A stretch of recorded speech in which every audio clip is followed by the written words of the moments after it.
What's up guys, welcome to the channel. In today's video, the guys over at FITCAMX has sent us a dash camera that we're going to be installing on the Jeep Wagoneer. I've never worked with this company before. This is not a review video.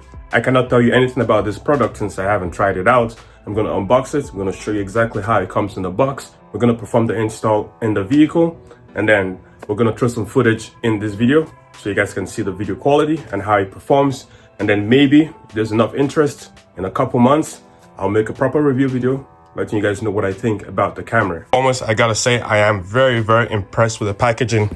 The box is a decent size. I would not expect it to come in this size of a box. And the packaging inside the box is superb. So there's enough packaging to protect us even if it was thrown from a mountaintop. So we have the first sleeve over there. Do you see the thickness of this? All four corners, another in the bottom. You do have a card over here to email the support team if you have any issues or technical difficulties. So packaging A+, no complaints over there. Now, as I've unboxed this, these are the contents of the box. Now, this is the actual piece that replaced the trim in the vehicle that houses the camera also. Very neat design. It is the first of its kind, at least that I've seen. I've not seen another one that replaces this trim and has the camera inbuilt. So I'm super excited to throw this in the vehicle. Camera is over here, SD card over here. You have some buttons over here for on and the camera button. And like I said, this just replaced the trim in the vehicle. And obviously, you got two connectors over here. Now moving on, we also have another packaging here that includes the rear camera. This is mounted using a double-sided tape. And we also have this double-sided clips or mounts that secures the wiring and tidies everything up in that area when we do make that install.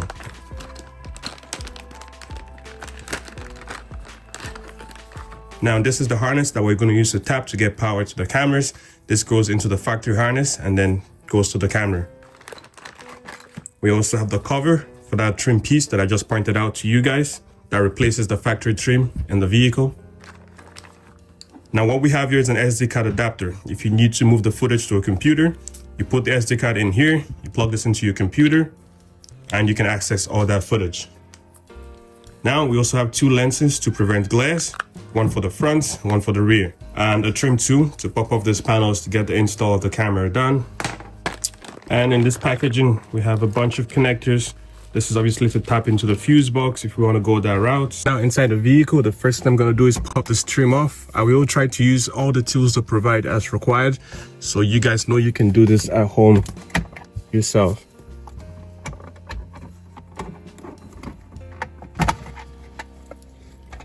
So we have the whole mirror assembly off.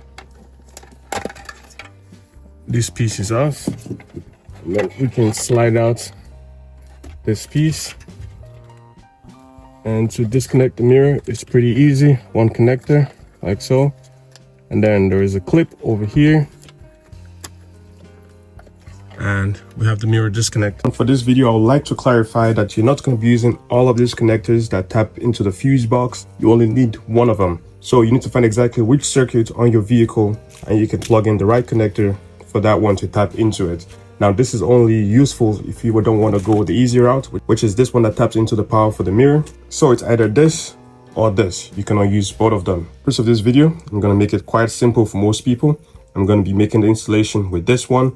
If there's enough interest or people want to see how to get this installation done, I can make a different video for that one. So this connector that we removed from the mirror goes right into the connector that they have provided, like so, male to the female side. With that connected, before I install the camera, I'm going to go ahead and remove this protective tape and install the lens that was provided in the kit.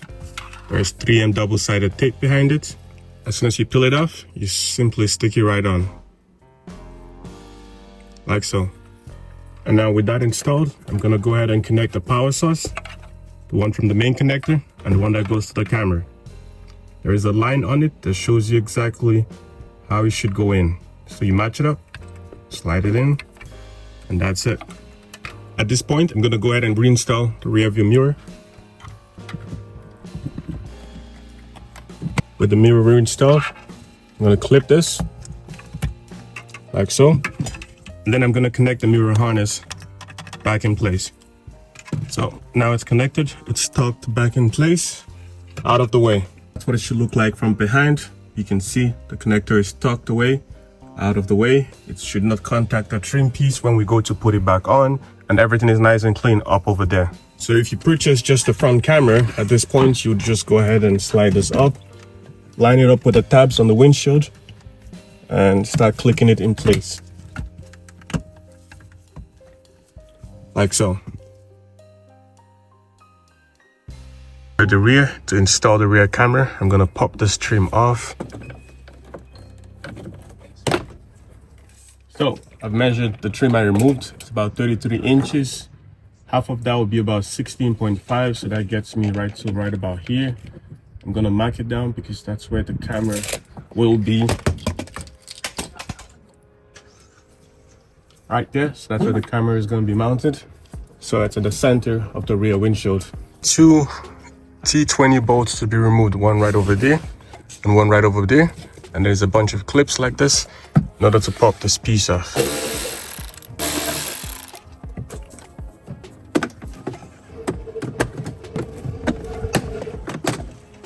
This trim removed, I've marked exactly where the camera is gonna go. I am gonna need to drill a hole over here. And the reason is because, as you can see, there's a rubber seal that goes against the glass. And I do not want to mess with the integrity of that rubber seal because I do not want any noise in the cabin when the vehicle is moving. And this is a third brake light right over there. So I'm gonna drill a hole right around here so I can wrap the harness in through this way. So this is the center. I'm gonna drill a hole right around here. I don't mind if there's a little bit of excess, but as long as it's clean. So to drill this hole, I've used a 3/8 bit and it fits perfectly. Test fit, the trim panel is right over there. This is my line for the center of this back glass over here, and the center of the lens should be right at that line. And as you can see, that's what it's gonna look like. Pretty clean to me. So now I'm gonna pop this off, route the wiring harness. I have looked at this. There's enough room to run one additional harness right through here, which is the harness for the camera. So what I'm gonna use is a hanger, so a regular cloth hanger. I have cut it, and over at the end over here that's been cut, I've put a heat shrink wrap over here and secured it in place just so I do not fracture any wiring or tear the rubber. So now I'm gonna run it this way and pull the harness up. Done that, this is what it should look like. Hanger is in this harness over here, and this is what it looks like. That's the other end. So now I'm gonna go ahead and run the cable. That's gonna go all the way to the front over there. This should look like wire is ran from the bottom. That's gonna go right in here, and the one going in through this main harness is going right through here. And I'm currently pulling this with my DIY hanger. I have it out here. It was no easy task. You need to really throw some tape over here. I think it will help to spray some lubricant in this hole, in this tube to get it through. But we finally got it up here. Up through here should be easy. I'm just gonna use this as a hook and get down in there. And as you can see, it's right out here, and just pull it right up out of here. Just like that. I have it up right here. Now we're done in this area. We can go ahead and push this back in and start throwing all this trim back together. I did not point this out before. To get this connector out, you just need a flathead. You push in on this side and on this side while lifting it up, and it will just pop right out. But now that's our harness over here for the camera, and that's it coming out over here. And I'll just go ahead and clip it right there. You can hear it. It's now fully secured, and the dash cam harness is running through here and out this way for now. So I will need to run this all the way through that B pillar or C pillar to the B pillar and down the A pillar and to the front camera over there. As I pointed out before, camera is right through the mount. I have made the connection, the longer harness that runs to the front, and this is the one that goes to the dash camera over here. Now I'm gonna go ahead and reinstall all the trim, secure the wiring as required, and then we can start working on routing the harness all the way to the front. Give you guys one final look underneath before I close it up. So as you can see, I've gone ahead and drilled into this plastic. I've added zip ties, one over here. There's another one over here, and there's a third one right over there. This way I know for sure that this harness I've put in for the dash camera is not going to be slamming or anything or making any noise in the cabin. It's fully secure. There's absolutely no movement to it. I've also gone ahead and marked on the rear shield over here where the front lens should be. As you can see, there's a small white dot. So this should line up and everything is going to be nice and uniform. All that taken care of, I can go ahead and clip everything back in place, nice and secured. And now I can go ahead and reinstall the hardwares I removed.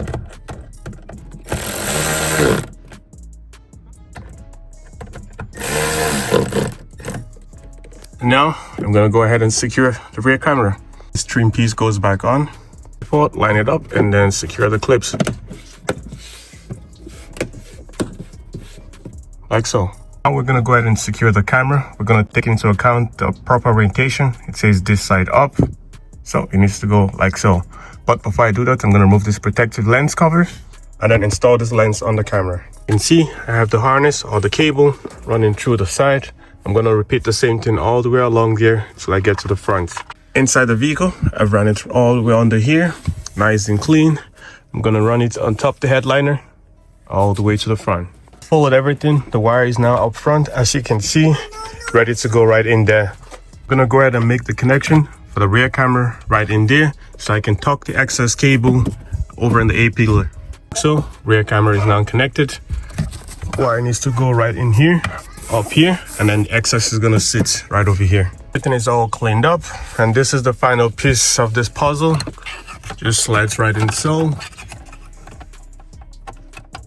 Line it up and literally just clamp it in. And we have everything looking good. Now that I've completed the install, now is the easy part. You scan the QR code and you get the app on your phone. Some people are gonna be wondering how it looks. So it's not affected in any way. There's no restriction. As you can see, everything is nice and clean. If you just had tints done like I did, be very careful because you might ruin it, which I did. I'm not too concerned about it, but nice clean install. Minus my Sharpie over there. Like I said, I just had my tints done a day ago and trying to stick this on and pull it off. Well, the tints came off with it. So don't do that, guys. But I'm super happy with the install. Very clean. There's nothing that's gonna get cut or restricted or pulled in any way. Everything is nice and good. If you're wondering, that's what the camera looks at from the front of the vehicle. So that's the dash camera right below the lane keep assist camera. So it looks pretty good, can't complain. After you have scanned the QR code, you get the app on your phone, you follow the prompt on it. Very straightforward. The camera has a Wi-Fi system that you need to connect your device to be able to access it. The default password will be in the instruction manual.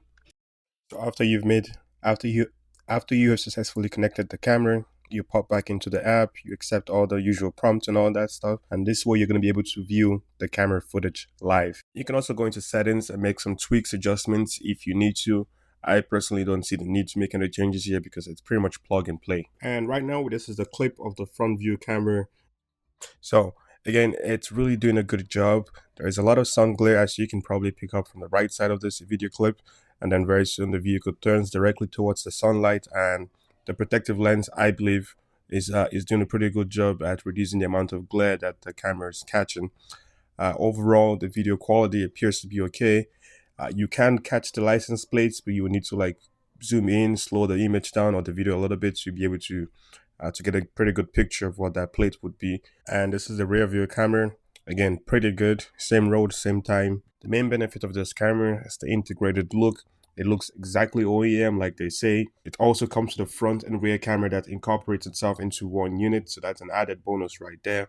The install was not terribly difficult. The front took less than 5 minutes. The rear was a little bit more work, but overall for the look I was aiming for, I achieved it, and that's good. Well guys, that's a wrap for this video. If you found this helpful, be sure to drop a like, drop a comment. If you're looking to purchase one of this camera for the Wagoneer or any other vehicle that they offer, be sure to use my link and my discount code and save some money while you're at it. Thanks, and I'll see you guys on the next one.